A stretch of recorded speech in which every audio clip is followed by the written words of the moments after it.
দেখেছেন কিয়ামতের ভয়াবহতা কেমন হবে টেলিভিশনে? নেপালের বন্যা দেখেছেন কিনা?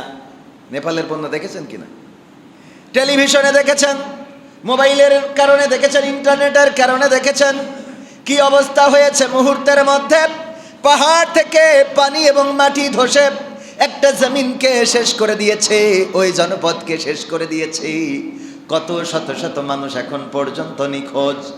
যেখানে পর্যটকেরা যায় যেই সুন্দর সবুজের লীলাভূমি দেখার জন্যে, পাহাড়ের পাদদেশ দেখার জন্যে মানুষেরা ভিসা খরচ করে ভিসায় টাকা খরচ করে,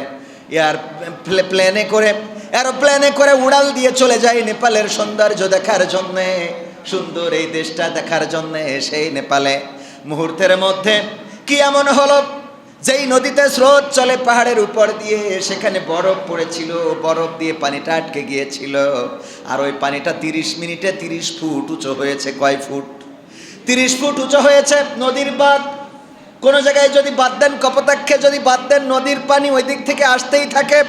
এই বাঁধ দেওয়ার কারণে পানির গতি বাড়বে না কমবে, এত ভারী হবে যে বাঁধ ভেঙে নিয়ে হঠাৎ করে ছুটিপুর ভাসিয়ে নিয়ে যেতে পারে না। বরফ পড়েছে, বরফ পড়ার পরে যখন পানিটা আটকে গিয়েছে, আটকাতে আটকাতে আটকাতে আটকাতে 30 ফুট উঁচু হয়ে গেছে পানি। সেই পানিটা যখন 30 ফুট উঁচু হয়ে যাওয়ার কারণে প্রেসার সৃষ্টি করেছে, ওই প্রেসারে পাহাড়ের মাটি এবং পানি একসাথে ধসে ওই জনপদকে একেবারে অতল গহ্বরে নিয়ে চলে গেছে। লাশগুলো উদ্ধার করা দেখেছেন, পরনের কাপড়গুলো নাই, লাশগুলো খণ্ড বিখণ্ড হয়ে গেছে, ছিন্ন বিচ্ছিন্ন হয়ে গেছে। কোন সন্তান বলছেন, আমার চোখের সামনে দিয়ে আমার মা, আমার বাবা, আমার বোন, আমার ভগ্নিপতি, আমার ভাগ্নি, আমার ভাগ্নে সব ভেসে চলে গেল, কিছু করার রইল না, কিছু করতে পারলাম না। যারা কোনো মতে বেঁচে গেছে, কোনো একজন আম গাছের কারণে বেঁচে গেছে, বলল শুধুমাত্র আম গাছটার কারণে, এই গাছে বেঁধে যাওয়ার কারণে বেঁচে গেছি। ও আমার ভাইয়েরা, দুনিয়ায় দেখেন কত ভয়াবহতা। এই যদি জমিনের ভয়াবহতা হয়, পরকাল কিয়ামত এটার ভয়াবহতা কেমন হতে পারে, সেই চিন্তা মাথায় নিয়ে চলা লাগবে। ভাইয়েরা আমার, এই জমিন, এই দুনিয়ার জিন্দেগি বেশি দিনের নয়, এসেছি চলে যাব। কুল্লু নাফসিন যায়িকাতুল মাউত, প্রত্যেক প্রাণীকেই মৃত্যুর স্বাদ গ্রহণ করতে হবে। আমরা মনে হয় সর্বশেষ যাদেরকে মাটি দিলাম, তার মধ্যে অন্যতম হলো আমাদের এই মসজিদেরই মুসাল্লি। আপনাদের মনে আছে না নাই? রমেশ, মনে আছে? আমাদের ভাই হন এই রমেশ ভাই। মাঠে যাওয়ার পরে বিদ্যুৎ চমকানি, বিদ্যুতের বজ্রপাত, এই বজ্রপাতে মাঠে গেল যে মানুষটা ফসল চাষ করার জন্যে, ওই মানুষটা আবার বজ্রপাতের আঘাতে জমিন ছেড়ে চলে গেলেন। আজকে ফসলের জায়গায় আছে, কিন্তু ওই মানুষটা আর জমিনের কোথাও নাই। কত মুসাল্লির কথা মনে করি। আমাদের ইমামুল মেম্বার, আমাদের চাচা, তিনিও মাত্র কয়দিন আগে ফজরের আজান হলো, সবার ঘুম ভেঙেছে, সকালবেলা সূর্য উঠেছে পূর্ব দিগন্তে, পাখির কলকাকলিতে মুখরিত হয়েছে, সবাই যার যার মতো ব্যস্ত হয়ে পড়েছে। যেই পুতা ছেলেটা মাঠুয়াপাড়া মাদ্রাসায় পড়ে, সেও মাদ্রাসায় যাওয়ার জন্য প্রস্তুত হয়েছে, কিন্তু যেই মানুষটা ঘাড়ে করে মাদ্রাসায় বয়ে দিয়ে আসে, সেই মানুষটার ঘুমটা আর ভাঙে নাই। এই মানুষটা চলে গেল চিরজনমের মতো বিদায় নিয়ে। আমাদের মসজিদের মুসাল্লি খলিল খালু চলে গেল চিরজনমের মতো বিদায় নিয়ে। পুরাতন মুসাল্লিদের মধ্যে আছে রবিউল খালু। এই মসজিদের যখন ছাদ হয় নাই, এই মসজিদের বারান্দা যখন হয় নাই, তখন যেই মুসাল্লি ছিল তাদের মধ্যে আমাদের রশিদ খালু, চিন্তা কি করেন কখনো? আবার আমাদের দৌলত চাচা, বৃদ্ধ মানুষ, এই তো রোজার মাসে কান্না করছিল আর বলছিল, আমি মনে হয় আর বাঁচবো না, আর মনে হয় আমার আর বাঁচা হবে না।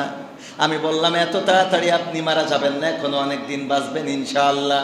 কারণ আল্লাহর নবী তিনি এমন একজন মানুষ, ওই পরকালের ময়দানে যেদিন সন্তান তার মাকে ভুলে যাবে, মা তার সন্তানকে ভুলে যাবে, পিতা তার পুত্রকে ভুলে যাবে, স্বামী তার স্ত্রীকে ভুলে যাবে, যেই দিন আপনজনদের থেকে পালাতে থাকবে, আপনজনেরা আপনজনদের পরিচয় দিতে চাইবে না, ওই দিন শুধুমাত্র একমাত্র ব্যক্তি হযরত মুহাম্মদ সাল্লাল্লাহু আলাইহি ওয়াসাল্লাম উম্মতি উম্মতি বলে আমাদের জন্য কান্নাকাটি করবেন। বলেন সুবহানাল্লাহ। শুধুমাত্র একজন ব্যক্তি যিনি পরিচয় নিয়ে দাঁড়াবেন। আমরা যখন কাঁদতে কাঁদতে পেরেশান হয়ে যাব, বিশ্ব নবী সাল্লাল্লাহু আলাইহি সাল্লাম সিজদায় পড়ে থাকবেন, সিজদায় কান্না করতে থাকবেন। আমরা ছুটতে ছুটতে চলে যাব আদম আলাইহিস সালামের কাছে। আদম আলাইহিস সালামকে বলবো, গো আদম, আপনি তো আমাদের আদি পিতা ছিলেন, আপনাকে আমরা আদি পিতার সম্মান করেছি। ও গো আদম, আজকে বিপদে পড়ে গিয়েছি, আমাদেরকে হেল্প করেন, সাহায্য করেন। আদম আলাইহিস সালাম বলবেন, আমি আল্লাহর হুকুম তরক করে ফেলেছিলাম। আল্লাহ বলেছিলেন জান্নাতে এই গাছটার কাছে যাবা না। আমি সেই গাছটার কাছে শুধু গিয়েছি এমন নয়, ওই গাছটার ফল পর্যন্ত খেয়ে ফেলেছি। আজকে না জানি আল্লাহ রাব্বুল আলামিন আমাকে কোন মুসিবতের মধ্যে রেখে দেন, আল্লাহ আমার সাথে কি আচরণ করবেন জানি না। তোমরা বরং ছুটে চলে যাও মুসা আলাইহিস সালামের কাছে, তোমরা ছুটে চলে যাও ইব্রাহিম আলাইহিস সালামের কাছে। আমরা ইব্রাহিম আলাইহিস সালামের কাছে যেয়ে বলবো, ও ইব্রাহিম, আপনি তো আমাদের জাতির পিতা ছিলেন, দুনিয়ার জমিনে আমরা আপনাকে জাতির পিতা বলেছি। আজকে বিপদে পড়েছি, আমাদেরকে সহযোগিতা করেন, বড্ড মুসিবতের মধ্যে পড়ে গিয়েছি। জাতির পিতা ইব্রাহিম আলাইহিস সালাম বলবেন, আমার কিছুই করার নাই, কারণ আমি যেদিন ওকাজের মেলা হয়েছিল, কাফেরেরা বলল চলো ওকাজের মেলায় যাই। আমি বলেছিলাম আমার দ্বারা সম্ভব না, কারণ আমি অসুস্থ। কিন্তু আমি শারীরিকভাবে অসুস্থ ছিলাম না, আমি মানসিকভাবে অসুস্থ ছিলাম। জানি না আল্লাহ রাব্বুল আলামিন এই মিথ্যা কথার জন্য আমাকে ধরবেন কি না। আমি তো মিথ্যা বলি নাই, মানসিক অসুস্থ ছিলাম কিন্তু শারীরিক অসুস্থ ছিলাম না। আমি দুশ্চিন্তাগ্রস্ত অবস্থায় রয়েছি, আল্লাহ আমার সাথে আজ কি আচরণ করবেন। তোমরা চলে যাও মুসা আলাইহিস সালামের কাছে। আমরা যখন দৌড়িয়ে মুসা আলাইহিস সালামের কাছে যেয়ে বলবো, গো মুসা আলাইহিস সালাম, আমরা বড্ড বিপদে পড়েছি, এই পরকালে আমাদের সহযোগিতা করার মতো কাউকে পায় না, আমাদেরকে একটু সহযোগিতা করেন। মুসা আলাইহিস সালাম বলবেন, আমি একজনকে, বনি ইসরাইলের একজনকে থাপ্পড় দিয়েছিলাম, থাপ্পড়ের কারণে ওই লোকটি মারা গিয়েছিল। আমি খুন করার উদ্দেশ্যে তাকে থাপ্পড় দিই নাই, কিন্তু আমার একটা থাপ্পড়ে সেই ব্যক্তিটি মারা গিয়েছিল। না জানি আল্লাহ রাব্বুল আলামিন আমাকে আজকে খুনের কাঠগড়ায় দাঁড় করায় কিনা, বিচারের কাঠগড়ায় খুনের আসামি করে দাঁড় করায় কিনা আমি জানি না। আমার দ্বারা আজকে তো কোনো কিছু করা সম্ভব নয়, বরং আমি নিজেই পেরেশানিতে। তোমরা বরং ঈসা আলাইহিস সালামের কাছে যাও। আমরা যখন ঈসা আলাইহিস সালামের কাছে যাব এবং আমাদের অভিযোগটা বলবো, ঈসা আলাইহিস সালাম শুনে বলবেন, ওগো দুনিয়াবাসী শুনে নাও, আমি আমার উম্মতদেরকে কোনোদিন বলি নাই আমি আল্লাহর সন্তান, কোনোদিন তাদেরকে শিখাই নাই আমার মা আল্লাহর স্ত্রী। কিন্তু দুনিয়ার সমস্ত খ্রিস্টানেরা আমার মাকে বানিয়েছে আল্লাহর স্ত্রী এবং আমাকে বানিয়েছে আল্লাহর সন্তান। তারা আল্লাহতে তিনটা আল্লাহ বানিয়েছে, এক হলো আল্লাহ রাব্বুল আলামিন, আর আমাকে বানিয়েছে আল্লাহর সন্তান, আর আমার মাকে বানিয়েছে আল্লাহর স্ত্রী। এর জন্য আমি তো তাদেরকে নির্দেশ দিই নাই। জানি না আল্লাহ এটার জন্য আমাকে আজকে বিচারের কাঠগড়ায় দাঁড় করায় কিনা, যে ওগো ঈসা, তোমার উম্মত যারা ছিল খ্রিস্টান, তারা কেন তোমাকে আল্লাহর পুত্র বলল, আমার পুত্র বলল। আমার দ্বারা তো আজকে তোমাদের জন্য সুপারিশ করা সম্ভব না, বরং তোমাদের আমি একটা সন্ধান দিয়ে দিতে পারি। তোমরা চলে যেতে পারো আখেরি জামানার পয়গম্বর হযরত মুহাম্মদ, সবাই বলি সাল্লাল্লাহু আলাইহি সাল্লাম, তার কাছে। আমরা যে দেখব বিশ্বনবী সিজদায় রয়েছেন, উম্মতি উম্মতি বলে কান্না করছেন। আমরা যে বলবো, বিশ্বনবী, এই পরকালের ময়দান, হাসরের ময়দান, বড্ড মুসিবতে পড়ে আছি, আমাদের পরিচয় দেওয়ার কেউ নাই, আমাদের সুপারিশ করার কেউ নাই, আমাদের শাফায়াতকারী কেউ নাই। আল্লাহর নবী সাল্লাল্লাহু আলাইহি সাল্লাম সিজদা থেকে কপালটা উঠাবেন আর বলবেন, ওগো উম্মতেরা শুনে নাও, আজকে তোমাদের দায়িত্ব আমার কাঁধে, চলো তোমাদের জন্য আমি আল্লাহর কাছে সুপারিশ করব। সুবহানাল্লাহ বলবেন না? ওগো আমার ভাইয়েরা, যেই পরকালে মা তার সন্তানকে দেখে পালাবে, সন্তান তার মাকে দেখে পালাবে, স্বামী তার স্ত্রীকে দেখে পালাবে, সেই পরকালের ময়দানে শুধুমাত্র আমাদের নবী, প্রিয় নবী হযরত মুহাম্মদ সাল্লাল্লাহু আলাইহি সাল্লাম, তিনি আমাদের পরিচয় নিয়ে দাঁড়াবেন। ও আমার ভাইরা, এই জন্য সেই বিশ্ব নবী সাল্লাল্লাহু আলাইহি সাল্লামের কথা শোনার দরকার আছে না নাই?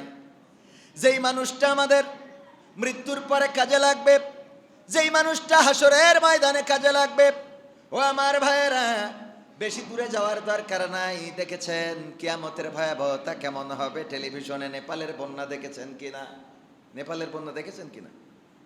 টেলিভিশনে দেখেছেন, মোবাইলের কারণে দেখেছেন, ইন্টারনেটের কারণে দেখেছেন কি অবস্থা হয়েছে। মুহূর্তের মধ্যে পাহাড় থেকে পানি এবং মাটি ধসে একটা জমিনকে শেষ করে দিয়েছে, ওই জনপদকে শেষ করে দিয়েছে। কত শত শত মানুষ এখন পর্যন্ত নিখোঁজ। যেখানে পর্যটকেরা যায় যেই সুন্দর সবুজের লীলাভূমি দেখার জন্যে, পাহাড়ের পাদদেশ দেখার জন্যে মানুষেরা ভিসা খরচ করে, ভিসায় টাকা খরচ করে, এরোপ্লেনে করে উড়াল দিয়ে চলে যায় নেপালের সৌন্দর্য দেখার জন্যে, সুন্দর এই দেশটা দেখার জন্যে। সেই নেপালে মুহূর্তের মধ্যে কি এমন হলো, যেই নদীতে স্রোত চলে পাহাড়ের উপর দিয়ে, সেখানে বরফ পড়েছিল, বরফ দিয়ে পানিটা আটকে গিয়েছিল। আর ওই পানিটা 30 মিনিটে 30 ফুট উঁচু হয়েছে। কয় ফুট? 30 ফুট উঁচু হয়েছে। নদীর বাঁধ, কোনো জায়গায় যদি বাঁধ দেন, কপোতাক্ষে যদি বাঁধ দেন, নদীর পানি ওই দিক থেকে আসতেই থাকে। এই বাঁধ দেওয়ার কারণে পানির গতি বাড়বে না কমবে, এত ভারী হবে যে বাঁধ ভেঙে নিয়ে হঠাৎ করে ছুটিপুর ভাসিয়ে নিয়ে যেতে পারে না। বরফ পড়েছে, বরফ পড়ার পরে যখন পানিটা আটকে গিয়েছে, আটকাতে আটকাতে আটকাতে আটকাতে 30 ফুট উঁচু হয়ে গেছে পানি। সেই পানিটা যখন 30 ফুট উঁচু হয়ে যাওয়ার কারণে প্রেসার সৃষ্টি করেছে, ওই প্রেসারে পাহাড়ের মাটি এবং পানি একসাথে ধসে ওই জনপদকে একেবারে অতল গহ্বরে নিয়ে চলে গেছে। লাশগুলো উদ্ধার করা দেখেছেন, পরনের কাপড়গুলো নাই, লাশগুলো খণ্ড বিখণ্ড হয়ে গেছে, ছিন্ন বিচ্ছিন্ন হয়ে গেছে। কোন সন্তান বলছেন, আমার চোখের সামনে দিয়ে আমার মা, আমার বাবা, আমার বোন, আমার ভগ্নিপতি, আমার ভাগ্নি, আমার ভাগ্নে সব ভেসে চলে গেল, কিছু করার রইল না, কিছু করতে পারলাম না।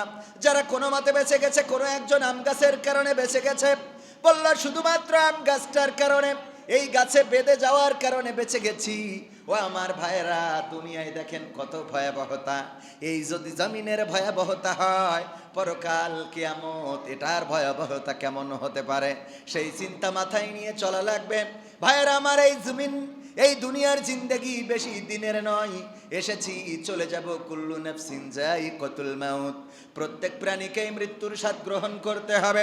আমরা মনে হয় সর্বশেষ যাদেরকে মাটি দিলাম, তার মধ্যে অন্যতম হলো আমাদের এই মসজিদেরই মুসাল্লি।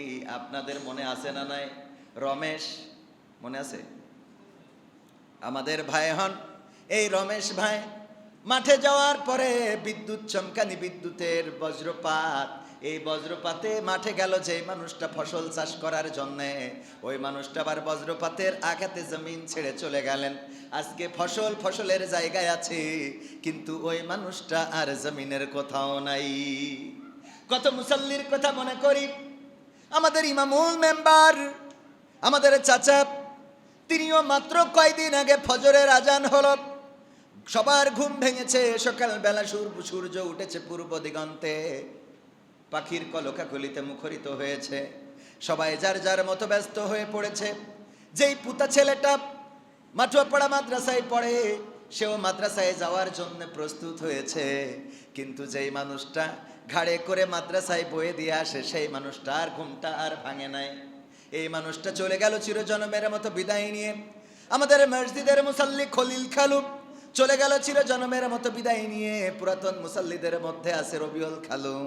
এই মসজিদের যখন ছাদ হয় নাই, এই মসজিদের বারান্দা যখন হয় নাই, তখন যেই মুসাল্লি ছিল তাদের মধ্যে আমাদের রশিদ খালু, চিন্তা কি করেন কখনো? আবার আমাদের দৌলত চাচা, বৃদ্ধ মানুষ, এই তো রোজার মাসে কান্না করছিল আর বলছিল, আমি মনে হয় আর বাঁচবো না, আর মনে হয় আমার আর বাঁচা হবে না। আমি বললাম, এত তাড়াতাড়ি আপনি মারা যাবেন না, এখনো অনেক দিন বাঁচবেন ইনশাআল্লাহ। আমাদের কিছু কাজ করা লাগবে। সেই কাজের মধ্যে আমি একটা আয়াতে কারিমা তেলাওয়াত করেছি, কুল ইন কুনতুম তুহিব্বুনাল্লাহ ফাত্তাবিউনি ইউহিব্বুকুমুল্লাহ ওয়া ইয়াগফির লাকুম যুনুবাকুম ওয়াল্লাহু গফুরুর রহিম। আল্লাহ বলছেন, ওগো নবী, আপনি বলে দেন, তোমরা যদি আল্লাহকে ভালোবাসতে চাও, কাকে ভালোবাসতে চাও? বলেন কাকে? আল্লাহকে। তোমরা যদি আল্লাহকে ভালোবাসতে চাও, তবে আমি রাসূলের অনুসরণ করো। আমি রাসূলের অনুসরণ করো, তবেই আল্লাহ তোমাদেরকে ভালোবাসবেন, আর তোমাদের অপরাধ সমূহ আল্লাহ রব্বুল আলামিন ক্ষমা করে দিবেন, কারণ তিনি বড়ই ক্ষমাশীল ও দয়ালু। বলেন সুবহানাল্লাহ। বড়ই পরাক্রমশালী এবং ক্ষমাশীল তিনি, ধরেন আবার ছেড়েও দেন। এই কথাটা কেন আসলো, এই আয়াতটা কেন আসলো? কারণ হলো বিশ্ব নবী যখন হিজরত করে মদিনায় গেলেন, তখন আল্লাহর নবী বললেন, ওগো মদিনাবাসী, তোমরা ইসলামের মধ্যে দাখিল হও। ইন্নাদ-দীনা ইনদাল্লাহিল ইসলাম, নিশ্চয় আল্লাহর মনোনীত দিন হলো ইসলাম, তোমরা এটার মধ্যে পরিপূর্ণভাবে দাখিল হয়ে যাও। এই ব্যাপারেও আল্লাহ বলেছেন, ইয়া আইয়ুহাল্লাযীনা আমানু দুখুলু ফিস সিলমি কাফা ওয়া লা তাত্তাবিউ খুতুওয়াতিশ শাইতান ইন্নাহু লাকুম আদুউম মুবিন। আল্লাহ রাব্বুল আলামিন বললেন, ওগো ঈমানদারেরা, তোমরা পরিপূর্ণভাবে ইসলামের মধ্যে দাখিল হয়ে যাও, আর তোমরা শয়তানের পদাঙ্ক অনুসরণ করো না, সে তোমাদের প্রকাশ্য দুশমন। আল্লাহর নবী যখন ডাক দিয়ে দিয়ে মদিনাবাসীকে বললেন, ওগো মদিনাবাসী, তোমরা ইসলামের মধ্যে পরিপূর্ণভাবে প্রবেশ করো, তখন মদিনাবাসী বলল, আমাদের ইসলাম কেন মানতে হবে? বলল, যদি আল্লাহকে ভালোবাসো তবে ইসলামের আইন কানুন মানতে হবে। যদি আল্লাহকে মহব্বত করো, যদি আল্লাহকে পেতে চাও, যদি আল্লাহর ভালোবাসা পেতে চাও, তবে তোমাদের দিন গ্রহণ করতে হবে, ঈমান আনতে হবে, বলতে হবে লা ইলাহা ইল্লাল্লাহু মুহাম্মাদুর রাসূলুল্লাহ, এই সাক্ষ্য তোমাদের দিতে হবে। তখন মদিনার কাফেরেরা বলল, ওগো নবী, আপনি যে অনুরোধটা আমাদের করতেছেন আল্লাহকে ভালোবাসার জন্য, কাকে ভালোবাসার জন্য? আল্লাহকে ভালোবাসার জন্য। আমরা তো আল্লাহকেই ভালোবাসি। আমাদের ঈসা আলাইহিস সালাম একই শিক্ষা দিয়েছেন, মুসা আলাইহিস সালাম একই শিক্ষা দিয়েছেন। আপনি যে আল্লাহর জন্য আমাদের মাথা নত করতে বলেন, আমরা তো সেই আল্লাহর কাছেই মাথা নত করি। আপনি যে আল্লাহর জন্য আমাদেরকে একত্রিত করছেন, আমরাও তো সেই আল্লাহকে রব হিসাবে মানি। আমরা তো আল্লাহর বাইরে তো কিছুই করতে চাই না। সুতরাং আবার নতুন করে কেন বলবো লা ইলাহা ইল্লাল্লাহু মুহাম্মাদুর রাসূলুল্লাহ, আল্লাহ ছাড়া কোনো ইলাহ নেই, আপনি আমাদের রাসূল, এটা কেন বলা লাগবে? আপনি যে আল্লাহর পক্ষে থাকার জন্য বলেছেন, আমরা মুসা ঈসা থেকেই তো সেই আল্লাহর পক্ষে আছি। মুসা আলাইহিস সালাম দাওয়াত দিয়েছেন কি? লা ইলাহা ইল্লাল্লাহু মুসা কালিমুল্লাহ। ঈসা আলাইহিস সালাম দাওয়াত দিয়েছেন লা ইলাহা ইল্লাল্লাহ, ঈসা রূহুল্লাহ এমনি ভাবে দাওয়াত দিয়েছেন। ইব্রাহিম আলাইহিস সালাম বলেছেন লা ইলাহা ইল্লাল্লাহ ইব্রাহিমু খলিলুল্লাহ। দাওয়াতের প্রথম ধারাটা তো এক। আপনি যে আল্লাহর লা ইলাহা ইল্লাল্লাহ, আল্লাহ ছাড়া কোনো ইলাহ নাই, এটা যে মানতে বলেছেন, আমরা তো এটা মানি। আমরা আল্লাহর কাছেই মাথা নত করি, আল্লাহর জন্যই হজ করি, কাবা তাওয়াফ করি, আমরা আল্লাহকেই ভালোবাসি। তখন আল্লাহ রাব্বুল আলামিন তাদের জবাবে আয়াতটা দিয়ে দিলেন, বললেন, ওগো নবী, ওদেরকে সুন্দর করে বলে দেন, কুল ইন কুনতুম তুহিব্বুনাল্লাহ ফাত্তাবিউনি ইউহিব্বুকুমুল্লাহ। বলে দেন, নবী, তোমরা যদি আল্লাহকে ভালোবাসো তাইলে আমি রাসূলের অনুসরণ তোমাদেরকে করতে হবে। সুবহানাল্লাহ। ফাত্তাবিউনি, অনুসরণ করতে হবে আমি রাসূলকে, ইউহিব্বুকুমুল্লাহ, তবে আল্লাহ তোমাদেরকে ভালোবাসবেন। তবে কি করবেন?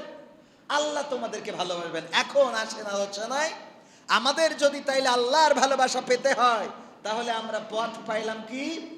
রাসূল সাল্লাল্লাহু আলাইহি সাল্লামের অনুসরণ আমাদের করতে হবে। সেই অনুসরণ অনুকরণটা কেমন? আল্লাহ রাসূল কেমন করে দাড়ি রেখেছেন, এটা অনুসরণ করার দরকার আছে না নাই? আল্লাহ রাসূলের দাড়ির অনুসরণ আমাদের করতে হবে, টুপির অনুসরণ আমাদের করতে হবে, জুব্বার অনুসরণ আমাদের করতে হবে। আল্লাহ রাসূল সাল্লাল্লাহু আলাইহি সাল্লাম সত্য বলেছেন, জীবনে কোনোদিন মিথ্যা বলেন নাই, কোনোদিন কৌতুক করেও মিথ্যা বলেন নাই, কোনোদিন কাউরে ঠকান নাই, প্রতারণা করেন নাই, কোনোদিন চাঁদাবাজি করেন নাই, কোনোদিন গালমন্দ করেন নাই, কোনোদিন কাউকে অশ্লীল কথা বলেন নাই। অশ্লীল কথা শোনার জন্য বিশ্বনবী কখনো ছিলেন না, কারো জন্য গীবত করেন নাই, কারো গীবত শোনেনও নাই। আল্লাহর নবী সাল্লাল্লাহু আলাইহি সাল্লামের এই সব আদর্শগুলো আমাদের মানার দরকার আছে না নাই? কথা কয় না। শুধু তাই নাই, বিশ্বনবী ছোটবেলা থেকেই আমাদের ছোট বাচ্চা শিশুদের জন্য আদর্শের অনুকরণের, আপনারা সবাই জানেন, ছোট্ট বাল্যকালে জন্ম হলো বিশ্বনবীর বাবা নাই, এতিম সন্তান জন্মগ্রহণ করার কারণে তখন আরবের রেওয়াজ ছিল যে ছোট্ট বাচ্চা হইলে ওই বাচ্চাটা ধাত্রী মাতার কাছে দিতে হবে। ধাত্রী মায়েরা নিয়ে যাবে, দুগ্ধ পান করাবে, যতদিন পর্যন্ত বাইরের খাবার না খাওয়া শিখবে ততদিন পর্যন্ত ধাত্রী মাতারা দুগ্ধ দান করবে। এর জন্যে তারা ভালো টাকা পাবে, বেতন পাবে। আল্লাহর নবী জন্মগ্রহণ করার পরে যখন ধাত্রী মাতারা আসলো তখন কেউ বিশ্ব নবীকে নিতে চায় না। কারণ কি? কারণ হলো তার বাবা নাই। এতিম সন্তান যারা এতিম তারাই বোঝেন। বাবা যত স্ট্যাটাস ওলা হয় তার সন্তানের কদর তত বাড়ে না কমে। বাবা যদি খুব স্মার্ট হয়, বাবার যদি খুব টাকা থাকে, বাবার যদি সম্মান থাকে, বাবা যদি চেয়ারম্যান হয়, এমপি হয়, মন্ত্রী হয়, তাইলে তার সন্তানেরও কদর এই জমিনে আছে। আর যদি এতিম হয় তাইলে তাকে ঘাড় ধাক্কা দিয়ে মসজিদ থেকে, মাদ্রাসা থেকে, মজলিস থেকে বের করে দেওয়ার মতো মানুষ আছে না নাই? আছে কি না? ঘাড় ধাক্কা দেয়। ও আমার ভাইয়েরা, আল্লাহর নবী সাল্লাল্লাহু আলাইহি সাল্লাম ছিলেন তেমনই এতিম।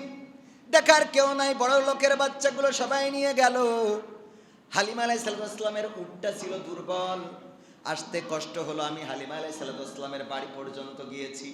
সেখানকার সেই কূপটাতে, যেই কূপটা থেকে পানি তুলে পান করাতেন বিশ্ব নবী সাল্লাল্লাহু আলাইহি সাল্লামকে, ওই কূপের পানিটা পর্যন্ত তুলেছি। ওই পাহাড়ের উপরে যে চিন্তা করলাম, আরে আমার নবী ছোট্টবেলায় এখানে আসতেন, এই জমিনে হাঁটতেন। যদি মক্কা মদিনা না যান এতটা অনুভূতি কখনো আসবে না। চোখের অশ্রু ঝরে পড়ে আমার নবী হয়তো এই জমিনে, এই জনপদে হেঁটেছেন, এখানে ঘুরেছেন, এই জায়গা থেকে এই আকাশটা দেখেছেন, এই তারকা দেখেছেন, এই চাঁদ দেখেছেন। ও আমার ভাইয়েরা, হালিমা আলাইহিস সালাম যখন দেরিতে পৌঁছালো, মক্কায় কোনো সন্তান নাই নেয়ার মতো। অনেকেই বলল, যদি সন্তান নিতে চাও, আব্দুল্লাহর পুত্র মোহাম্মদ বলে একটা এতিম সন্তান আছে, যদি চাও তাকে নিয়ে ফিরতে পারো। হালিমা আলাইহিস সালাম চিন্তা করলেন, একেবারে অসহায় হয়ে খালি হাতে না ফিরে যে বরং এই সন্তানটাই আমি নিয়ে যাই। হালিমা আলাইহিস সালাম বলেন, আমি যখন ওই সন্তানকে বুকে তুলে নিলাম তখন কি যেন এক প্রশান্তি অনুভব করলাম। এত প্রশান্তি আমার জীবনে আমার সন্তানদের কেউ কোলে নিয়ে আমি পাই নাই। ওই সন্তানকে যখন আমি বুঝে নিলাম, তারপরে উটটা নিয়ে যখন রওনা করলাম, আমার আগে যারা মক্কা থেকে উট নিয়ে রওনা করেছিল, বাচ্চা শিশু নিয়ে রওনা করেছিল, আমার এই দুর্বল উটটা কেমন যেন সুস্থ হয়ে গেল। আমি সকল মানুষকে পিছনে ফেলে আমি মুহাম্মদকে নিয়ে সবার আগে আমার রুমে পৌঁছে গেলাম। সুবহানাল্লাহ বলবেন? আহারে, আল্লাহর নবীর মুজিজা ছিল। ছোট্টবেলায় কোলে নিয়ে উঠে করে যখন রওনা করেছেন, অসুস্থ উটটা সুস্থ হয়ে গেছে। যেই উট দুর্বল ছিল সেই উট সবল হয়ে গিয়েছে। আল্লাহর নবী সাল্লাল্লাহু আলাইহি সাল্লাম কত বরকতপূর্ণ ছিলেন। আল্লাহর নবী এতটাই বরকতময় ছিলেন, রাতের অন্ধকার বলল, গো আল্লাহ, তুমি নবী মুহাম্মদকে জন্ম দিবা কখন, এই জমিনে পাঠাবা কখন? আল্লাহ বললেন, আমি রাতে পাঠাতে চাই। রাত বলল, যদি রাতে পাঠাও। দিন বলল, ওগো আল্লাহ, তুমি যদি নবী মুহাম্মদকে রাতে পাঠাও তাইলে আমি দিন বঞ্চিত হয়ে যাব। আমার কি অপরাধ যে তুমি তোমার আখেরি জামানার পয়গম্বর, বিশ্ব মানবতার মুক্তির দূত, এই বিশ্বের সর্বশ্রেষ্ঠ মানুষ, যাকে সৃষ্টি না করলে আসমান জমিন চন্দ্র সূর্য কিছুই সৃষ্টি করা হতো না, সেই নবীকে রাতের আধারে পাঠাবেন? আমি দিন কি অন্যায় করলাম? আল্লাহ এই দিনের মধ্যে কি পাঠানো যায় না? যখন বলল ঠিক আছে দিন তোমার মধ্যে পাঠাবো, রাত বলল তাহলে আমার অপরাধটা কি? আমি কেন রাত এই নবী মুহাম্মদ রাতে এসেছে, এই শ্রেষ্ঠত্ব কেন অর্জন করতে পারবো না? আল্লাহ রাব্বুল আলামিন বললেন, অবাদিন রাত তোমরা সাক্ষী থেকে যাও, আমি সুবহে সাদিকের সময় আমি নবী মুহাম্মদকে জমিনে পাঠাবো। তোমার রাতের শেষ দিনের শুরু, আর তোমাদের কোনো অভিযোগ থাকবে না। বলেন সুবহানাল্লাহ। রাতের শেষ দিনের শুরু, এই অবস্থায় আমি নবী মুহাম্মদ সাল্লাল্লাহু আলাইহি সাল্লামকে পাঠাবো।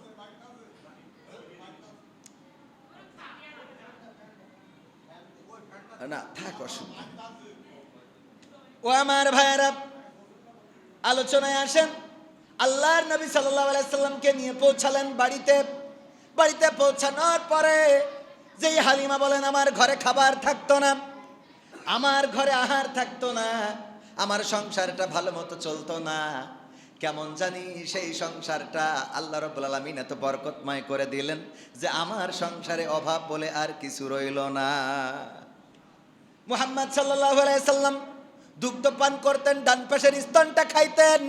আর দুগ্ধ ভ্রাতা ছিল আব্দুল্লাহ, তার জন্য বাম পাশের স্তনটা রেখে দিতেন। হালিমা আলাইহিস সালাম বলেন, আমি কতবার চেষ্টা করেছি, আমি কতবার চেষ্টা করলাম আমার বা পাশের স্তনটা পান করানোর জন্যে, কিন্তু মুহাম্মদ শিশুকাল থেকে ইনসাফকারী, তিনি তার দুগ্ধ পাতার জন্য একটা স্তন রেখেছেন আর একটা স্তন নিজে পান করেছেন। এটাই ছিল মুহাম্মাদের নেদাকালের বৈশিষ্ট্য। বলেন সুবহানাল্লাহ। যদি কখনো মুহাম্মদ কান্না শুরু করে দিত, আমি মনে করতাম ক্ষুধা পেয়েছে তাই বুঝি কান্না করে, দৌড়ে চলে যেতাম, খাবার দিতাম। যখন দুগ্ধ ধরতাম মুখের কাছে, তাও আল্লাহর নবী মুহাম্মদ সাল্লাল্লাহু আলাইহি সাল্লামের কান্না বন্ধ হতো না। যখন বুঝতাম যে না, দুধের জন্যে কান্না করে না, বুঝতে পারতাম তার লজ্জাস্থান থেকে কাপড় সরে গিয়েছে, এই জন্যে কান্না করে। লজ্জাস্থানের পরে কাপড় তুলে দিলে মুহাম্মাদের কান্নাটা থেমে যেত। বলেন সুবহানাল্লাহ। তার মানে ছোটবেলা থেকে ইজ্জত আবরুরের রক্ষক, তিনি কখনো উলঙ্গ হতে দেন নাই। কাপড় পড়ে গেলেই কান্না শুরু করতেন। ও আমার ভাইয়েরা, আল্লাহর নবীর বক্ষ ছেদন করা হয়েছে, এটা যখন দুগ্ধ ভ্রাতা দেখলেন যে বুক চিরে, ফেরেশতা এসে বুক চিরে কলিজা বের করে তারপরে ধৌত করেছেন, এটা দেখার পরে যখন হালিমা আলাইহিস সালামকে বললেন, হালিমা বললেন, এটা সাধারণ কোনো মানুষ নয়, এই মানুষকে আর আমাদের মধ্যে রাখা সম্ভব হবে না। তাড়াতাড়ি করে নিয়ে চলে গেলেন আমিনা আলাইহিস সালামের কাছে, যে বললেন, ওগো আমিনা, তোমার সন্তানকে আমাদের দ্বারা রাখার সম্ভব নয়, কারণ তার মধ্যে এমন কিছু দেখি যে তিনি কোনো সাধারণ মানুষ হতে পারে না, নিশ্চয় এই মানুষটা কোনো স্পেশাল মানুষ হবে। বলেন সুবহানাল্লাহ। আল্লাহর নবী সাল্লাল্লাহু আলাইহি সাল্লাম ছিলেন এতিম। যখন মায়ের বাড়িতে ফিরলেন, আপনারা সবাই জানেন অন্য সন্তানেরা খেলা করতে যায়, যখন বিকাল হয়ে যায়, সন্ধ্যা নেমে আসে, সবাই যে ডাক দেয়, ওগো আমার সন্তান, সবাই যে ডাক দেয়, আমার সন্তান অমুক আসব, সিয়াম আসব, রেজা আসব, হাবিব আসব, কাইসার আসব, ওসমান আসব। এমনি ভাবে যখন ডাক দেয়, বাবারা ডাক দেয়, সন্তান দৌড়ে আব্বা আব্বা বলে চলে যায়। আল্লাহর নবী সাল্লাল্লাহু আলাইহি সাল্লামের তো আব্বা নাই, ডাকার মতো কেউ নাই। আমিনাকে বললেন, ওগো মা, যখন বিকালে খেলতে যাই, সবার তো বাবা এসে খেলার মাঠ থেকে নিয়ে যায়, কিন্তু আমার নেওয়ার মতো একজন বাবা তো আমি পাই না, আমার বাবা কোথায় আছে গো মা? আমিনা বললেন, তোমার বাবা কোথায় আছে সেখানে তোমাকে নিয়ে যাব। বয়স হলো 6 বছর। কয় বছর? 6 বছর বয়স। নিয়ে রওনা করলেন, চলে গেলেন বাবার কবর যেখানে দেয়া, ইয়াসরিব মদিনায় যেখানে বাবার কবর দেয়া, সেখানে নিয়ে যাওয়ার পরে কবর জিয়ারত করলেন আর দেখিয়ে দিলেন, এটা তোমার বাবার কবর, এখানেই তোমার বাবা ঘুমানো। এটা দেখার পরে, কবর জিয়ারত করার পরে ওখানেই অসুস্থ হলেন মা, আর ওই অসুস্থ অবস্থায় মা মারা গেলেন। তাইলে এখন বিশ্ব নবী হয়ে গেল, চিরজন্মের মতো মাকেও হারালেন, বাবাকেও হারালেন, এর মতো অসহায় আর কিছু থাকতে পারে নাকি? পারে? মাকেও হারিয়েছেন, বাবাকেও হারিয়েছেন, সাথে গিয়েছিল যে গৃহ পরিচারিকা আমিনার যে দাসী ছিল, সেই দাসীর সাথে করে মক্কায় নিয়ে আসলেন। দাদা আব্দুল মুত্তালিব দায়িত্ব নিলেন। দাদা আব্দুল মুত্তালিব বিশ্বনবী সাল্লাল্লাহু আলাইহি সাল্লামের যখন 10 বছর বয়স, তখন দাদা আব্দুল মুত্তালিবও মারা গেলেন। দাদা আব্দুল মুত্তালিব মারা যাওয়ার সময় দায়িত্ব দিলেন কার কাছে? বলেন দেখি, কার কাছে মারা যাওয়ার সময়? দাদা আব্দুল মুত্তালিব মারা যাওয়ার সময় কার কাছে দায়িত্ব দিলেন? হ্যাঁ, আমার হুজুর তো বলতে পারে, আমার মুসলমানে কেরাম এটা জানা দরকার ছিল। দেখেন আমরা ইসলাম নিয়ে কতটাই পিছিয়ে আছি। যদি এখন বলি বাংলাদেশের প্রধানমন্ত্রীর নাম কি বলতে পারবেন? সাবেক প্রধানমন্ত্রীর নাম কি বলতে পারবেন? তার আগের ডাকে ছিল বলতে পারবেন? বলবো যে তত্ত্বাবধায়ক সরকার কয়দিন আগে যে আমাদের যে সাধারণ সরকার ছিল তার নাম কি বলতে পারবেন? অনেক কিছুই আমরা বলতে পারবো। বাংলাদেশের শ্রেষ্ঠ নায়কের নাম কি তাও বলতে পারবো, শাকিব খান। আমরা বলতে পারবো কোন নায়কের বিচার চলে, সালমান খান, মনে আছে না নাই? সালমান খানের বিচার চলে, আমরা মান্নার নাম জানি, শাহরুখ খানের নাম জানি, পরিমণি ঐশ্বরিয়ার নাম জানি। আমি হুজুরও তো সব নাম মুখস্থ, তাইলে আপনাদেরও তো মুখস্থ থাকার কথা। কিন্তু আল্লাহর নবীকে 10 বছর বয়সে যেই মানুষটা দায়িত্ব নিলেন, সেই মানুষের নামটা জানলাম না। সেই মানুষটা হলো নবীজির চাচা আবু তালিব। নবীজির চাচা আবু তালিব চাচা দায়িত্ব নিলেন। চাচা যখন দায়িত্ব নিয়েছেন, সিরিয়ায় একবার ব্যবসা করতে যাচ্ছেন। কোথায়? সিরিয়ায় ব্যবসার জন্য যাচ্ছেন। ওখানে বুহাইরা নামক একজন খ্রিস্টান পাদ্রী দেখলেন যে আবু তালিবের সাথে একটা বাচ্চা শিশু আসে, কিন্তু এই বাচ্চা শিশুটার বিষয়ে তিনি একটা বিষয় লক্ষ্য করলেন। খ্রিস্টান পাদ্রী বুহাইরা যে যেই জায়গা দিয়ে আসে, আকাশের মেঘগুলো সেই জায়গা দিয়ে ছায়া দিতে দিতে যায়। বলেন সুবহানাল্লাহ। আল্লাহর নবী চাচা আবু তালিবের সাথে সিরিয়া গমন করেছেন ব্যবসার জন্য। বুহাইরা নামক পাদ্রী দেখেন ওই চাচা আবু তালিবের সাথে যখন ওই বাচ্চা শিশুটা যায়, আকাশের মেঘ ওই বাচ্চা শিশুর মাথার উপরে ছায়া দিতে দিতে চলে যায়। যখন পাহাড়ের উপরে উঠলেন, একটা গাছকে সিজদা করতে দেখলেন বিশ্বনবীর কাছে। বলেন সুবহানাল্লাহ। এটা দেখার পরে বুহাইরা এসে বললেন, ও আবু তালিব, এটা তোমার কি হয়? বললেন, এটা আমার ভাতিজা, এটা আমার ভাতিজা, আমার ভাইয়ের সন্তান। তখন বললেন, এটা যদি আপনার ভাতিজা হয় আবু তালিব, তাইলে আমি আপনাকে বলি এই বাচ্চাটাকে দেখে রাখবেন। আমি তার মধ্যে এমন কোনো বিষয় লক্ষ্য করেছি যে আখেরি জামানার পয়গম্বর যিনি হবেন, তার যে আলামত, সেই আলামত আমি তো আপনার ভাতিজার মধ্যে লক্ষ্য করেছি। বলেন সুবহানাল্লাহ। বললেন, তাকে হেফাজতে রাখবেন, তাকে দেখে রাখবেন, তার শত্রু তৈরি হয়ে যাবে, তাকে ক্ষতি করার জন্য মানুষেরা প্রস্তুত হয়ে যাবে।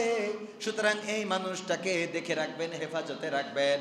ও আমার ভাইয়েরা, তারপরে আস্তে আস্তে করে আরো বড় হলেন, ব্যবসার কাজে নিজেকে নিযুক্ত করলেন।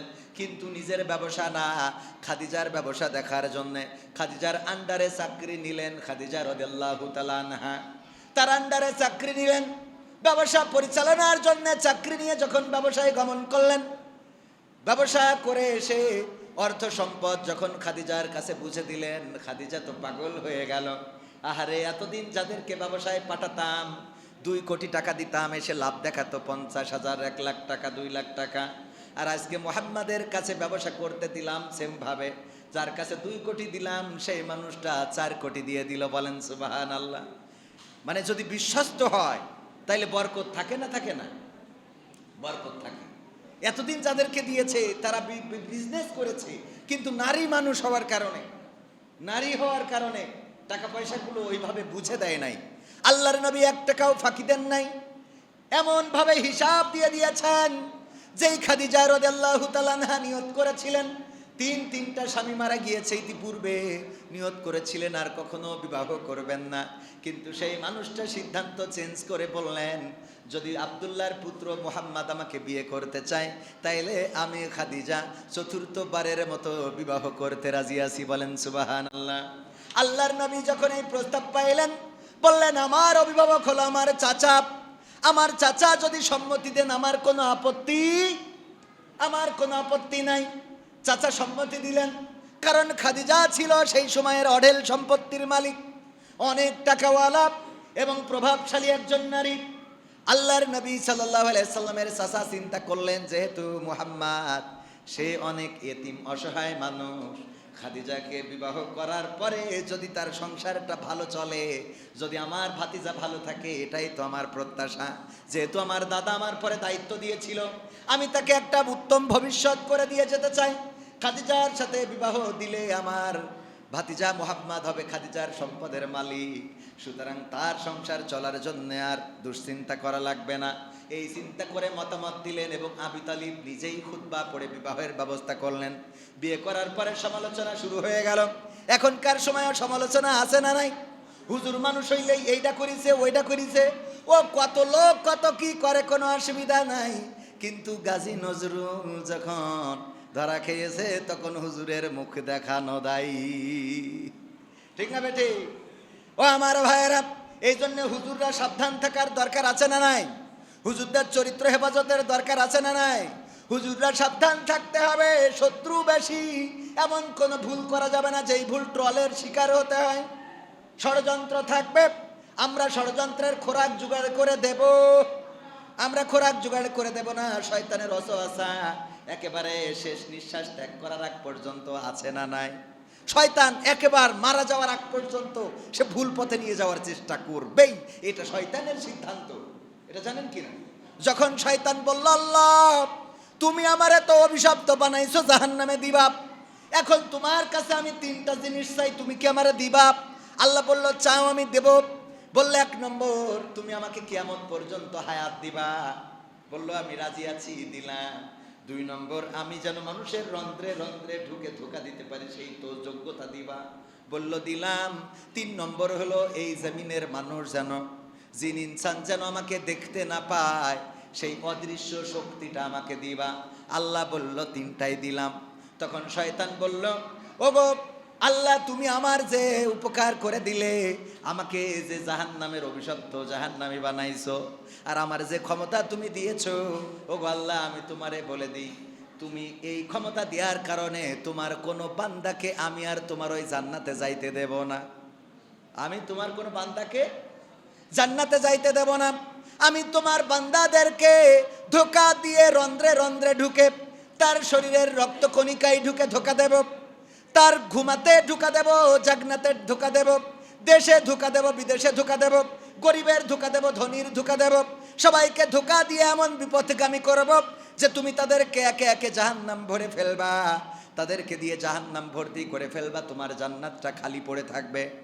আল্লাহ রাব্বুল আলামিন বললেন, শয়তান শুনে নাও, তুমি যখন আমার বান্দাদেরকে ধোকা দিবা, আর ধোকা দেওয়ার পরে যখন আমার বান্দারা তওবা করে আমার কাছে ফিরে আসবে, আমি আল্লাহ তাদের সমস্ত গুনাহ খাতা মাফ করে দেব।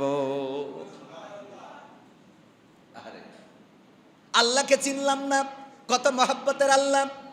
একজন মায়ের সন্তানের প্রতি যত মহব্বত, আল্লাহর নবী বললেন, ওগো আমার উম্মতেরা শুনে নাও, তোমরা মায়ের সন্তানের প্রতি যে মহব্বতটা দেখো, আমার আল্লাহ রাব্বুল আলামিন তার কাছে যে মহব্বত আছে, সেই মহব্বতের 100টা ভাগ করেছেন, এবং 100 ভাগের 1 ভাগ এই জমিনের মধ্যে দিয়েছেন, বাকি 99 ভাগ মহব্বত আল্লাহর কাছে থেকে গেছে।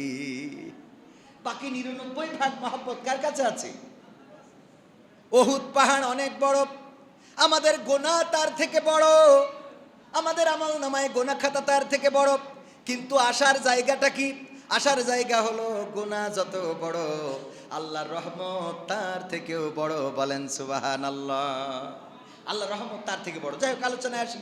বিশ্বনবী সাল্লাল্লাহু আলাইহি সাল্লামকে বিয়ে দিলেন, চাচা আবু তালিব। বিয়ে দেওয়ার পরে সমালোচনা শুরু হয়ে গেল যে খাদিজা কেন এমন একজন অসহায়কে বিয়ে করলো, যার মা নাই, বাবা নাই, টাকা নাই, পয়সা নাই, গরিব, যার দিন চলে না, তারে কেন খাদিজা বিয়ে করলো? খাদিজা কি এই মক্কায় আর কোনো সম্ভ্রান্ত মানুষ খুঁজে পায় নাই বিয়ে করার জন্য? কি আর কোনো স্মার্ট কোনো পুরুষ খুঁজে পায় নাই যাকে বিয়ে করলে খাদিজার সম্মান বজায় থাকতো? কেন এই কাজ করলো? ও আমার ভাইয়েরা, এই কথা বলার পরে খাদিজা রাদিয়াল্লাহু তাআলা আনহা যেটা করলেন, খাদিজা রাদিয়াল্লাহু তাআলা আনহা মক্কার সবাইকে দাওয়াত দিলেন, প্রভাবশালী ব্যক্তিদেরকে দাওয়াত দিলেন। দাওয়াত দেওয়ার পরে বললেন, ওগো মক্কাবাসী, আজকে আমি তোমাদেরকে দাওয়াত দিয়েছি, কেন কি তোমরা জানো? বলল, না, জানি না। খাদিজা বললেন, আমি আমার সহায় সম্পত্তি, আমার টাকা পয়সা, আমার উট ঘোড়া ভেড়া যা কিছু আছে, জায়গা জমি, সোনা দানা গয়না, সব কিছু স্টাম্প করে আমার স্বামী মুহাম্মাদের নামে লিখে দিলাম। বলেন সুবহানাল্লাহ। টাকা পয়সা, জায়গা জমি সব কার নামে লিখে দিয়েছেন? মুহাম্মাদের নামে লিখে দেওয়ার পরে এখন খাদিজার আর কিছু আছে? যদি আপনার কাছে 5 লাখ টাকা থাকে, কোনোভাবে যদি ওই 5 লাখ টাকা কারো কাছে দিয়ে ফেলেন, এখন আপনি অসহায় না? দেওয়ার পরে ধার দিয়েছেন অথবা দিয়েছেন, আপনার কাছে আর আছে? আপনি তো জিরো। টাকা যার কাছে দিয়েছেন ও দিলি, তারপরে না আপনি পাবেন। সব লিখে দিয়েছেন, উইল করে দিয়েছেন, আমার স্বামী আব্দুল্লাহ পুত্র মুহাম্মদকে আমি সব কিছু দিয়ে দিলাম। এবার মক্কার কাফেরদেরকে বলতেছে, ওগো আমার মক্কাবাসী, ওগো আমার মক্কার অধিপতিরা, তোমরা শোনো, আমি এখন কি? বলল, তুমি জিরো, তুমি শূন্য, তোমার কিছু নাই। বলল, যেহেতু আমার কিছু নাই, আমি শূন্য, নিঃস্ব, অসহায়, এখন মক্কার সকল প্রভাবশালী লোকদের সামনে আমি মুহাম্মাদের কাছে অনুরোধ জানাচ্ছি যে আমার স্বামী মুহাম্মদ যদি দয়া করে আমাকে তার কদমের কাছে আশ্রয় দেয়, তাইলে আমি খাদিজা আমার বাকি জীবনটা নবী মুহাম্মাদের খেদমত করে কাটাতে চাই। চিন্তা করা যায়, আল্লাহ রাব্বুল আলামিন এমনিতেই সালাম দেয় নাই বিবি খাদিজাকে। আল্লাহর নবী সাল্লাল্লাহু আলাইহি সাল্লাম গারে হেরায় বসা, হেরা গুহায় বসা, ফেরেশতা জিবরাইল আলাইহিস সালাম বললেন, ওগো নবী, আমার যাওয়ার সময় হয়ে যায়, আমি চলে যাব, কারণ আমি দেখতে পাচ্ছি আপনার জন্য খাবার আনছে আপনার স্ত্রী খাদিজা। কিন্তু যাওয়ার আগে আপনাকে একটা কথা বলে যায়, ওগো নবী, বিবি খাদিজা এখানে আসার পরে বলবেন তোমার জন্য দুইটা সুসংবাদ আছে।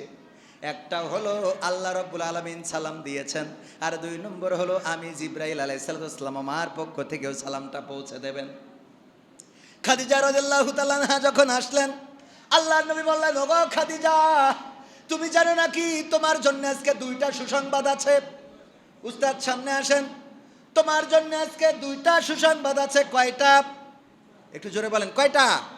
প্রধান মেহমান এসে হাজির হয়েছেন, আমি আর সময় বেশি নেব না, 2টা সুসংবাদ রয়েছে তোমার জন্যে। বলল, সেই সুসংবাদ 2টা কি? আল্লাহর নবী সাল্লাল্লাহু আলাইহি সাল্লাম বললেন, খাদিজা, একটা হলো জিবরাইল আলাইহিস সালাম তোমাকে সালাম বলেছে, আর একটা হলো স্বয়ং আল্লাহ রাব্বুল আলামিন তোমাকে সালাম জানিয়েছে।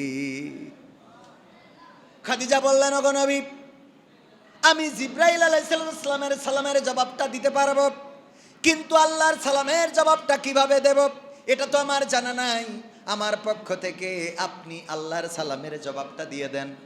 আল্লাহ কেন সালাম দিয়েছিলেন বুঝে দেখেন, যে এই বিবি খাদিজা নিজের সহায় সম্পত্তি সব কিছু নবীর নামে লিখে দিয়েছেন, দিয়ে নিজেকে অসহায় হিসাবে আল্লাহর নবীর কাছে পেশ করেছেন। এখানেই পেশ করেই শেষ হন নাই। আল্লাহর নবী যখন দাওয়াতে বের হতেন, দিনের দাওয়াত দিতেন, গভীর রাতে বাড়িতে ফিরতেন, দরজায় এসে একবারে ডাক দিতেন, খাদিজা। অমনি দরজাটা খুলে যেত। আমার মা বোনদের কান দিয়ে শোনা উচিত স্বামীর প্রতি কেমন আন্তরিক হওয়া দরকার। যখন ডাক দিতেন, খাদিজা দরজা খুলে দিত। আল্লাহর নবী বললেন, খাদিজা, আমি কত রাত করে বাড়িতে ফিরি, অনেক গভীর রাতে বাড়িতে ফিরি, আবার কোনোদিন খুব সকালেই বাড়িতে ফিরে আসি। যত সকালেই ফিরি, যত রাতেই ফিরি, একবার ডাক দিই, খাদিজা, অমনি দরজা খুলে দাও। ওগো খাদিজা, এমন ভাবে দরজা তুমি কেমনে খুলে দাও? তোমার কি ঘুম আসে না নাকি তুমি ঘুমাও না? খাদিজা রাদিয়াল্লাহু তাআলা আনহা বললেন, ওগো নবী, আপনি আমার স্বামী, আপনি দিনের দাওয়াত দিতে বের হয়ে যান, রাতের অন্ধকারে দিনের আলোতে বের হলে মানুষের আপনার দিকে পাথর নিক্ষেপ করে, আপনার গায়ে থুতু নিক্ষেপ করে, আপনাকে গালমন্দ করে, আপনাকে খারাপ বলে। তাই আপনি রাতের অন্ধকারে দিনের দাওয়াতের জন্য বের হয়ে যান। আপনি দিনের দাওয়াত দিয়ে বেড়ান এই মক্কার অলিতে গলিতে, পাহাড়ের এই জনপদে। আমি কেমন করে আপনার স্ত্রী হয়ে এই রাতে ঘুমিয়ে থাকবো? কখন আপনার কি হয়ে যায়, কি ঘটে যায়, এই দুশ্চিন্তা নিয়ে যতক্ষণ আপনি বাড়িতে না ফেরেন ততক্ষণ পর্যন্ত আমি দরজায় দাঁড়িয়ে দাঁড়িয়ে পিঠ লাগিয়ে ঘুমাই। এই ছিল খাদিজা রাদিয়াল্লাহু তাআলা আনহা। যাই হোক, কত দূর আর খাদিজার বয়ানের দিকে যাব না। বিশ্ব নবী সাল্লাল্লাহু আলাইহি সাল্লাম ব্যবসা করে এনে দেখিয়ে দিলেন কেমন করে সৎ এবং স্বচ্ছভাবে বিজনেস পরিচালনা করা যায়। মক্কাবাসীর সাথে এমন আচরণ করেছেন, এত ভালো আচরণ করেছেন, সবাই টাকা জমা রেখে দিত কার কাছে? টাকা জমা রেখে দিত কার কাছে? বিশ্ব নবীর কাছে। আল্লাহ রাসূলের কাছে যেই কাফেরেরা নবীকে হত্যা করবে, সেই কাফেরেরাই টাকা জমা রাখতো কার কাছে? ওরা নিশ্চিত হয়েছে যে আজকে নবী মুহাম্মদকে মেরে ফেলা হবে, কিন্তু তারপরেও টাকাগুলো ফেরত নিতে আসে নাই, যে মুহাম্মদ টাকা দাও তাড়াতাড়ি, কারণ তোমার তো বন্দোবস্ত হয়ে গেছে, তোমাকে হত্যা করা হবে, তাড়াতাড়ি টাকাগুলো ফেরত দাও। তাও করে নাই। আল্লাহর নবীর যখন হত্যার পরিকল্পনা করেছে, আল্লাহ রাব্বুল আলামিন জানালেন, ওগো নবী, ওরা আপনাকে হত্যা করতে চায়, মারতে চায়, সুতরাং আর এই জমিনে আপনার থাকা সম্ভব না, মক্কার জমিন ছেড়ে মদিনায় চলে যান। আমি আপনাকে নির্দেশ দিচ্ছি, আপনি হিজরত করেন। আল্লাহর নবী আলী রাদিয়াল্লাহু তাআলা আনহুকে ডাকলেন। আলী রাদিয়াল্লাহু তাআলা আনহু যখন আসলেন, আসার পরে বললেন, ও আলী, এই যে তুমি আমার এই কাছে এই যে টাকাগুলো দেখছো, এই টাকাগুলো হলো আবু জেহেলের, এই টাকাগুলো আবু সুফিয়ানের, এই টাকাগুলো ওতবার, এই টাকাগুলো সাইবার, এমনিভাবে টাকাগুলো গচ্ছিত সম্পদগুলো ওই কাফেরদের যার যার সম্পদ বুঝিয়ে দিলেন, বললেন আলী কাল সকাল বেলা যখন তারা হত্যা করার জন্য আমার বাড়িতে ঢুকবে, ঢুকার পরে যখন আমাকে পাবে না মাথা খারাপ হয়ে যাবে, চিন্তা করবে আমাদের টাকা পয়সা সম্পত্তি নিয়েই মনে হয় মুহাম্মদ হিজরত করেছে।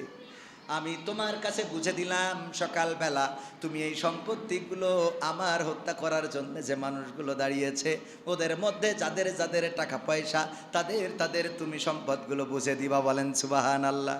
দেখেন এমন একটা পরিস্থিতিতে তো টাকা নিয়ে চলে যাওয়া যায় যে তোরা আমার মারি ফেলবি, তোকে টাকা নিয়ে চলে গেল। করেছেন? করেন নাই। আল্লাহর নবী যখন হিজরত করে রাতের অন্ধকারে চলে গেলেন, অত বড় বয়ান করব না, সকালবেলা তখন আরবের নিয়ম ছিল রাতের অন্ধকারে কারো হামলা করা যাবে, রাতের অন্ধকারে কারো হামলা করা যাবে না। সকালবেলা সুবহে সাদিকের সময় এবার ঘরে প্রবেশ করলো, হত্যা করার জন্য মুহাম্মদ সাল্লাল্লাহু আলাইহি সাল্লামের ঘরে ঢুকলো, বিছানার পরে শুয়ে রয়েছে, কম্বল মুড়ি দিয়ে টান দিলেন, মনে করলেন মুহাম্মদ অমনি আঘাত করতে যাবেন, কম্বল টান দিয়ে দেখে না মুহাম্মদ না, বরং তাদেরই লিডার আবু তালিবের সন্তান আলী ইবনে আবু তালিব ওই কম্বলের নিচে ঘুমানো। বলেন সুবহানাল্লাহ। কম্বলের নিচে ঘুমানো। এবার বলতেছে কি ব্যাপার আলী, তুমি এখানে কেমনে ঢুকলে, কেমনে আসলে, মুহাম্মদ কই? বলল দেখো এত প্রশ্নের উত্তর আমি দিতে পারবো না, আমার উপরে অর্পিত কিছু দায়িত্ব আছে, সেইগুলো আমি বুঝে দিতে পারি তোমাদের। কি? এবার ডাক দিলে এই যে তুমি আসো, তোমার এই যে এই টাকা দেখো মুহাম্মদ আমার কাছে দিয়ে গেছে, নিয়ে নাও, তোমার এটা নিয়ে নাও, তোমার এটা নিয়ে নাও, সব বুঝে দিলে। ওই দিনও এই অবস্থার মধ্যেও আল্লাহ নবী সাল্লাল্লাহু আলাইহি ওয়াসাল্লাম কারো টাকা পয়সা কি নিজে ভক্ষণ করেননি। এটা ছিল নবীর আদর্শ। আর আমাদের আদর্শ হইল আলের একেবারে কুড়ায় ধান লাগাই তারপরে কাট। আর একজনের কি করি মারা যায়, কি করি ধরা যায়, কাটা। আমার শেষ জায়গাটুকু, আমার নিজের রাস্তা নেই, আর একজনের রাস্তা বন্ধ করি। আমার চলার জায়গা নেই, আর একজনের চলতে দেব না। আমার খাবার নেই, আর একজনের খাইতে দেব না। আমার পরনে কাপড় নেই, আর একজনের ন্যাংটা থাকতে হবে। আমাদের মধ্যে এতটুকু নেই। আল্লাহ নবীর আদর্শ ছিল কি? আল্লাহ নবী কত সুন্দর করে আমাদের শিখিয়েছেন, তোমরা অন্যের জন্য দোয়া করো, যদি তোমরা অন্যের জন্য দোয়া করো তাইলে সেই দোয়া আগে তোমার জন্য কবুল হবে। বলেন সুবহানাল্লাহ। যদি আমার মুন্সি ভাই দোয়া করে আল্লাহ তুমি কবিরকে ভালো রাখো, তাকে সুস্থ রাখো, তার টাকা দাও, পয়সা দাও, ট্রাক্টর দাও, ট্রলি দাও, যদি এই দোয়া আমার মুন্সি ভাই আমার জন্য করে প্রথমেই কবুল হবে মুন্সি ভাইয়ের জন্য। বলেন সুবহানাল্লাহ। প্রথমে কবুল হবে তার জন্য। আর যদি মুন্সি ভাই দোয়া করে আল্লাহ কবির মরে না কেন, ওর মাথায় ব্যথা হয় না কেন, ওর হাঁটু ভেঙে পড়ি থাকে না কেন, কয়েকদিন পরে দেখা যাবে নিজেই লাঠি বদ্ধ হয়। কারণ আগে কবুল হবে কার জন্যে? নিজের জন্য। এই জন্য ভালো দোয়া করবো কার জন্যে? আমার চিন্তা করে আমরা সবার জন্য ভালো দোয়া করব। আল্লাহ আমার ইমাম সাহেবকে ভালো করে দাও, আল্লাহ আমার কলিম ভাইকে টাকা পয়সা দাও, আল্লাহ আমার আলিম ভাইকে সব মুসিবত মুক্ত করে দাও, আল্লাহ আমার আমজাদ ভাইকে তুমি এমন সম্পদ দান করো যাতে টাকা পাঠালি জমি কিনতে পারে। এমনি ভাবে যখন দোয়া করব তখন আল্লাহ রাব্বুল আলামিন আমার এত সম্পদ দেবে যে যেখানে আমজাদ ভাই ঘাড় বাঁধাবে ওইটা আবার আমি যেয়ে কিনে নেব। হ্যাঁ সুবহানাল্লাহ। তাও বলতে মন চায় না। এটা হলো আঞ্চলিক ওয়াজ। খুব সুন্দর করে বুঝাই দিলাম, এটাই বাস্তবতা। আপনি দোয়া করবেন, আল্লাহর কাছে কবুল করবেন আগে আপনার জন্য। যাই হোক, আমি আর একটা সঙ্গীত শোনাবো, আমার আলোচনার ইনটা টেনে দিই। সেটা হলো কি বলেছিলাম, আল্লাহ বললেন ওই কাফেরদের, ওই মদিনার কাফেরদের মনে আছে কিনা, যারা বললো আমরা তো আল্লাহকে মানি, আমাদের মুসা শিখাইয়েছে আল্লাহকে মানতে হবে, আমাদের ঈসা শিখাইয়েছে আল্লাহকে মানতে হবে, আমরা তার জন্যই তো আকসার দিকে ফিরে নামাজ আদায় করি, আমরা তার জন্যই সিজদা করি, আল্লাহকে ভালোবাসি। তখন আল্লাহ রাব্বুল আলামিন বললেন ওগো নবী বলে দেন, কুল ইন কুনতুম তুহিব্বুনাল্লাহা ফাত্তাবিউনি ইউহিব্বুকুমুল্লাহ ওয়া ইয়াগফির লাকুম যুনুবাকুম আল্লাহু গফুরুর রহিম। আল্লাহ রাব্বুল আলামিন বললেন শিগগিরই বলে দেন যে ওগো মদিনাবাসী তোমরা শুনে নাও, যদি তোমরা আল্লাহকে ভালোবাসতে চাও তবে আমি নবীকে অনুসরণ করো, তবে আল্লাহ তোমাদেরকে ভালোবাসবেন এবং তোমাদের অপরাধ ক্ষমা করে দেবেন, কারণ তিনি ক্ষমাশীল এবং দয়াশীল। বলেন সুবহানাল্লাহ। তাইলে আমরা অনুসরণ যদি নবীর করি কেমনে করা লাগবে? মিথ্যা বলা যাবে না। আমার ছোট বাচ্চা শিশুরা, মিথ্যা কথা বলা যাবে, মিথ্যা কথা বলা যাবে না, মা বাবার সাথে খারাপ আচরণ করা যাবে না, কোনো মানুষকে ঠকানো যাবে না, গীবত করা যাবে না, খারাপ নামে ডাকা যাবে না, পরনিন্দা পরচর্চা করা যাবে না, কোনো মানুষকে হেয় প্রতিপন্ন করা যাবে না, মানুষের অর্থ সম্পদ ফাঁকি দিয়ে নেওয়া যাবে না, স্ত্রীর সাথে ইনসাফ করতে হবে, শত্রুর সাথে ইনসাফ করতে হবে। মক্কাবাসীর সাথে যেমন করে নবী সাল্লাল্লাহু আলাইহি সাল্লাম হিজরতের দিনেও তাদের সম্পদগুলো বুঝে দিয়েছেন, তেমনিভাবে আমাদের কোনো ভাইয়ের সম্পত্তি যদি আমার মধ্যে থাকে, তাইলে সেই সম্পত্তি আমরা আমাদের ভাইকে বুঝে দেব, পারবো না? পারবো না?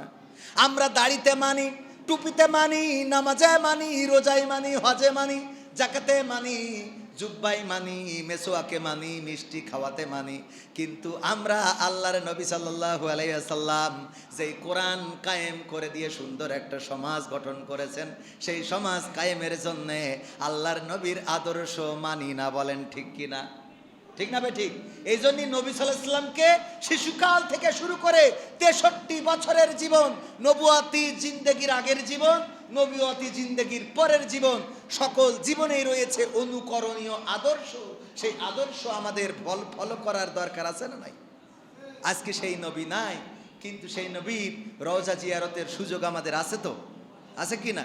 আমরা কত কি করলাম, কত কি কিনলাম, কিন্তু মক্কা মদিনায় একটু যাওয়ার মানসিকতা অর্জন করতে পারলাম না। আল্লাহ আমাদের তৌফিক দিন, বলেন আমিন। আমার পাগল মন ওই মদিনার প্রেমে পড়েছে, আমার পাগল মন ওই মদিনার প্রেমে পড়েছে। ওই মদিনায় এই মনকে, ওই মদিনায় এই মনকে পাগল করেছে, আমার পাগল মন ওই মদিনার প্রেমে পড়েছে, আমার পাগল মন ওই মদিনার প্রেমে পড়েছে। জানি না ওই মদিনায় কি আছে মধু, মদিনা মদিনায় আমায় করেছে জাদু। জানি না ওই মদিনায় কি আছে মধু, মদিনা মদিনায় আমায় করেছে জাদু। বিশ্ব জগৎ নবীর প্রেমে, বিশ্ব জগৎ নবীর প্রেমে পাগল হয়েছে, আমার পাগল মন ওই মদিনার প্রেমে পড়েছে, আমার পাগল মন ওই মদিনার প্রেমে পড়েছে। ওই মদিনায় এই মনকে, ওই মদিনায় এই মনকে পাগল করেছে, আমার পাগল মন ওই মদিনার প্রেমে পড়েছে, আমার পাগল মন ওই মদিনার প্রেমে পড়েছে। নবী আমার জানের জান, আমার প্রাণের প্রাণ, নবীজিকে দেখার লাগি মন করে আনসান। নবী আমার জানের জান, আমার প্রাণের প্রাণ, নবীজিকে দেখার লাগি মন করে আনসান। মদিনারি সবুজ মিনার, মদিনারি সবুজ মিনার মনটা ছুঁয়েছে, আমার পাগল মন। বলা যাবে না সবাই? আমার পাগল মন ওই মদিনার প্রেমে পড়েছে, আমার পাগল মন ওই মদিনার প্রেমে পড়েছে, আমার পাগল মন ওই মদিনার প্রেমে পড়েছে। ওই মদিনায় এই মনকে, ওই মদিনায় এই মনকে পাগল করেছে, আমার পাগল মন ওই মদিনার প্রেমে পড়েছে, আমার পাগল মন ওই মদিনার প্রেমে পড়েছে, আমার পাগল মন ওই মদিনার প্রেমে পড়েছে। সম্মানিত ভাইয়েরা, তাইলে আমরা আমাদের নবী সাল্লাল্লাহু আলাইহি সাল্লামকে জীবনের অনুকরণীয় আদর্শ হিসাবে ছোটকাল থেকে শুরু করে কবর পর্যন্ত যেই কাজ করেছেন, যেই কাজ করার জন্য আমাদের নির্দেশ করেছেন, তাগিদ করেছেন, সেইগুলো যদি আমরা করে যেতে পারি, তবেই আল্লাহ রাব্বুল আলামিন আমাদেরকে ভালোবাসবেন এবং আমাদের জীবনের গুনাহগুলো মাফ করে দিবেন, আমাদের ক্ষমা করে আল্লাহ রাব্বুল আলামিন তার জান্নাতের বাসিন্দা করে নেবেন। বলেন সুবহানাল্লাহ। আল্লাহ আমাদের সেই তৌফিক দান করুন। আমা তৌফিক ইল্লা বিল্লাহ। আসসালামু আলাইকুম ওয়া রাহমাতুল্লাহ।